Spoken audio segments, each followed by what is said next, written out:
ఇంకా భయంకరమైనటువంటి ఆచారాలు కూడా చిన్నప్పుడు మాకంటే ముందు తరం వాళ్ళ దగ్గర సతీ సహగమనం. భర్త చచ్చిపోతే భార్యని చితులకు తోసేవాళ్ళు. ఎందుకంటే మనకి కొన్ని అద్భుతమైనటువంటి ఆలోచనలు, మరి ఆ నమ్మకాలు ఇవన్నీ ఉండేవేమో. ఇప్పుడు ఆ నమ్మకాలు దేవుడి దయ వల్ల లేవు. లేకపోతే వీడితో పాటు వాడితో పాటు వాళ్ళు మొత్తం అంతా వెళ్ళిపోయి దూకేసి వీడి ఆత్మ ఎటో వెళ్తుంది. ఆ ఆత్మతో పాటు ఈవిడు కూడా వెళ్ళిపోవాలి. ఇద్దరికి కొంచెం ఇబ్బందికరమైన పరిస్థితి అది. ఈ జన్మతో దీన్ని వదిలించుకుందామని వాడు అనుకుంటే కుదరదు. వీడి జన్మకి వీడు లేకుండా ఉంటాడనుకుంటే అది కుదరదు. ఇద్దరు మళ్ళీ అక్కడికి వెళ్ళినా సరే నా కర్మ ఇలా కాలింది ఏంటని అనుకునే స్థితి లేకుండా, ఇది ఇప్పుడు మనం చక్కగా చెప్పుకోవడానికి నవ్వుటానికి వీలుగా ఉంటుంది. కానండి, ముక్కు పచ్చలారని ముద్దు బిడ్డలు, చిన్న పిల్లలు, ఆడపిల్లలు భర్త ఏదో కారణం చేత చచ్చిపోతే, ఆ రోజుల్లో ఇంకా బాల్య వివాహాలు ఉండేవి. చిన్నపిల్లల్ని తీసుకెళ్ళి పెద్దవాళ్ళకి ఇచ్చి వివాహం చేయడం, అది ఎంత దుర్మార్గం ఒకసారి ఆలోచించండి. అందుకే కన్యాశుల్కంలో గురజాడ అప్పారావు చెప్తాడు,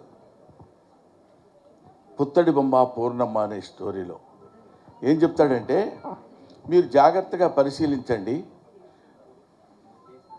10 ఏళ్ల పిల్ల, పసికందు, దానికి ఏమీ తెలియదు.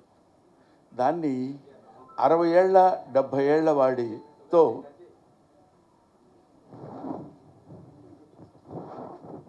60 ఏళ్ళు 70 ఏళ్ళు ఉన్న వాడికి ఇచ్చి వివాహం చేస్తారు. వివాహం చేస్తే ఆ వివాహం చేసిన వాడికి అంతకుముందే భార్యలు ఉన్నారు. ఆ భార్య చచ్చిపోయింది. భార్య లేకుండా వీడు చచ్చిపోతే వీడికి స్వర్గప్రాప్తి ఉండదు. కాబట్టి ఆ రోజుల్లో ఆవిడ ఎంత దారుణమైనటువంటి స్థితిని ఫేస్ చేసి ఉంటుందో ఊహించండి. అందుకని అటువంటి మహనీయుల్ని వాళ్ళ మీద ప్రేమతో కాకపోయినా, వాళ్ళ మీద గౌరవంతో కాకపోయినా, వాళ్ళ మీద భక్తితో కాకపోయినా, వాళ్ళు మన సమాజం కోసం, స్త్రీల కోసం జీవితాలనే త్యాగం చేసినటువంటి మహనీయులు. కాబట్టి కనీసం జాలితో అయినా ఇలాంటి కార్యక్రమాలు మనం పెట్టుకుందాం. అందుకని బీయింగ్ ఏ టీచర్, నాకు రామచంద్ర యాదవ్ అంటే కుర్రాడు ఎంతో, ఏదో పార్టీ పెట్టి ఏదో చేద్దాం అనేది కాకుండా యువతని మేల్కొల్పాలి.